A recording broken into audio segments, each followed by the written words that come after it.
Um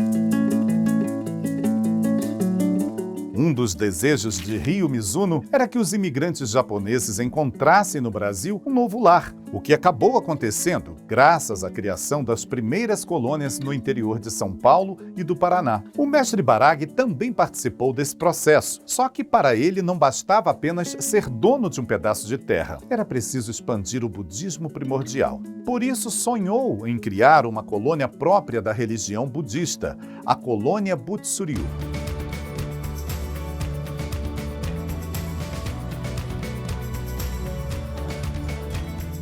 Logo que chegaram, os imigrantes japoneses perceberam que a qualidade do arroz brasileiro era inferior ao produzido no Japão. Alguns chegaram a tentar implementar uma risicultura nas fazendas onde trabalhavam, mas sem sucesso.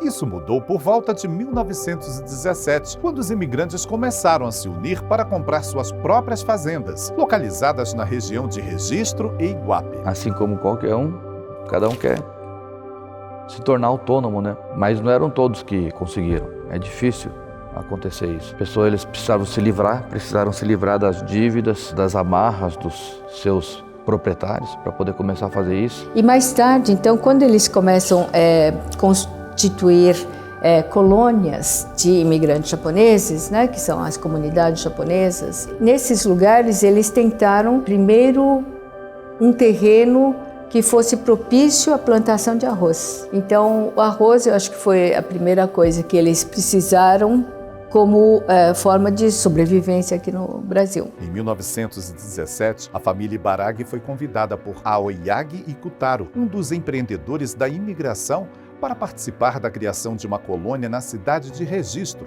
O mestre Ibaragi havia se tornado um camponês hábil, tanto para a lavoura quanto para desbravar a mata local, habilidades fundamentais para viabilizar a vida nas colônias. Um novo período da imigração japonesa começava. Como eles formaram assim colônias fechadas de japoneses, então costumes eles preservaram, né? Ensinava-se o japonês lá, a religião também geralmente era budista, eu acho, alguns talvez shintoístas, né? Mas tudo isso de costumes japoneses, eles mantiveram enquanto viviam em colônias japonesas. Na época também, as terras que eles adquiriram eram cheias de poceiros, não é muito produtiva a região de Iguape, né? Mas eles fizeram. Nesse sentido que eu acho que Ibaragi-san, para aqueles primeiros que deve ter sido muito difícil a vida, a existência dele já era, eu acho que um exemplo e um sustento para muita gente, né? Porque ele também trabalhava, ele plantava. Não? O que eu soube é que ele também dedicava a vida assim para a agricultura, né? Então ele demonstra como que deve ser a pessoa, é um exemplo na verdade, né? Suponho mesmo que ele tenha sido um grande suporte para muita gente da época. Foi durante a criação da colônia em Registro que o filho do mestre Ibaragi de Chiyo nasceu. Seu nome era Ibaragi Keiju. Infelizmente, ele faleceu em 1919 sem sequer ter completado 2 anos de vida. Só podemos imaginar o quão devastadora foi a morte do pequeno Ibaragi Keiju para a família, especialmente para Chiyo. Provavelmente que o Ibaragi Nisui Shonin passou o seu momento mais sofrido da vida junto com a família, porque somente depois, em registros da região ali de Iguape e da colônia japonesa de Registro, é que eu fui descobrir que ele teve um filho. Ele teve um filho que faleceu ali mesmo, né, muito provavelmente por desnutrição. E não foi registrado em nenhum cemitério e nem nada, constou apenas no registro do livro de japoneses que habitaram na região naquela época. Então é um fato muito triste, né? Um filho tão esperado, né, do casal, né, para uma mãe, uma tia, perder dessa forma é bastante triste. A única foto que se tem, né, que consta no livro Ibaragi Nisui, né, com Ibaragi Chiyo e Ibaragi Shintaro, é dessa época deles aí nessa região. Faz parte da vida, é um tipo de privação que todos nós passamos. E a vida do Ibaragi Nisui Shonin não foi diferente de muitas pessoas. A diferença é que ele alcançou o seu objetivo. Muitas pessoas têm essa chance, mas através das coisas negativas que acontecem na vida das pessoas, elas acabam vendo de outra forma e desistindo. O Ibaraki Nissui Shonin, apesar de todas as coisas que ocorreram na vida dele, da separação com a mulher dele, com a perda do filho, com a perda do irmão, e tudo o que aconteceu, poderia ter acontecido com qualquer um, mas a superação, a fé, é que fez com que ele superasse tudo isso, ter alcançado a missão que ele almejou. Durante 4 anos, a risicultura foi tentada na colônia de Registro, mas sem sucesso, pois o solo era impróprio. Os colonos passaram então para o cultivo de cana-de-açúcar, também com muita dificuldade. Consta que por volta de 1923, o Etsuka Shuhei entrou em contato com o mestre Ibaraki para um novo empreendimento. Já numa segunda fase, que a japonesada estava criando colônia, criou produção. Tudo com muita dificuldade. E o Ibaraki tinha um muito bom relacionamento com o Shuhei. Então o que aconteceu? O Shuhei queria criar uma segunda colônia, que é o Guaimbé. E quando foi criar, ele precisava de dinheiro, não tinha recurso.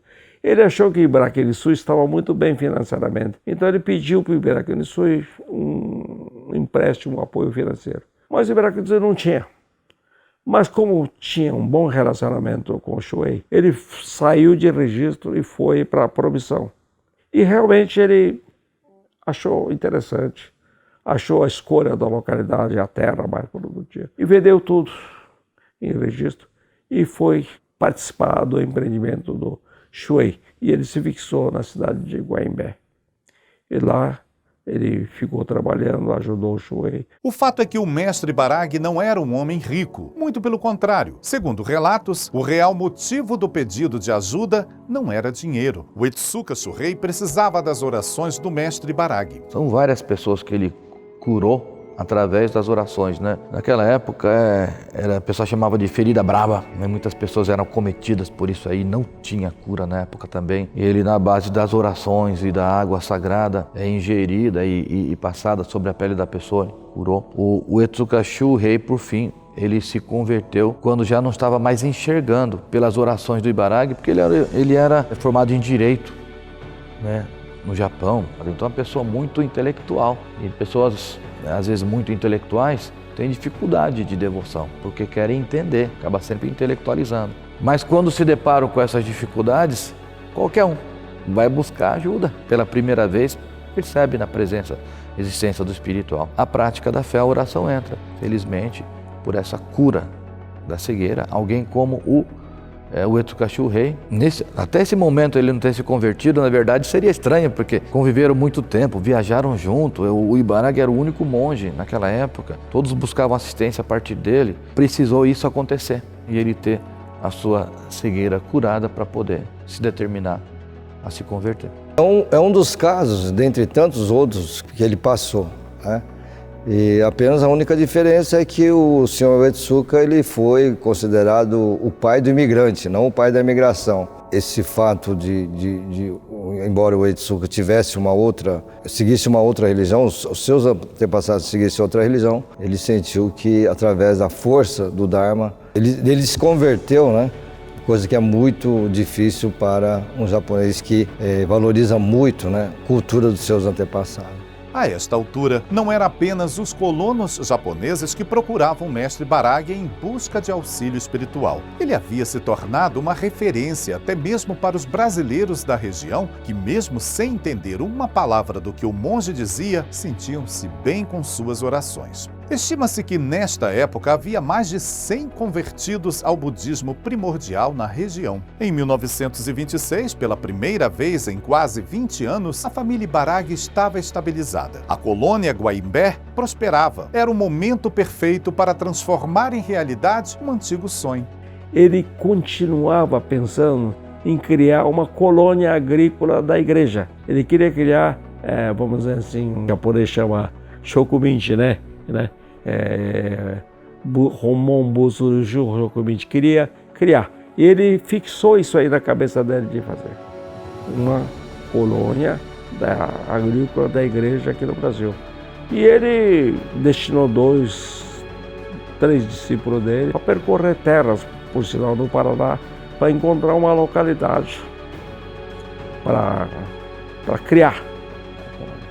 Em novembro de 1926, o mestre Barag embarcou para o Japão para angariar fundos para a criação da colônia Butsuryu. Foi sozinho, pois o dinheiro que tinha daria para comprar apenas uma passagem. Se despediu de Chiyo e Shintaro, sem fazer ideia de que era a última vez em que os veria.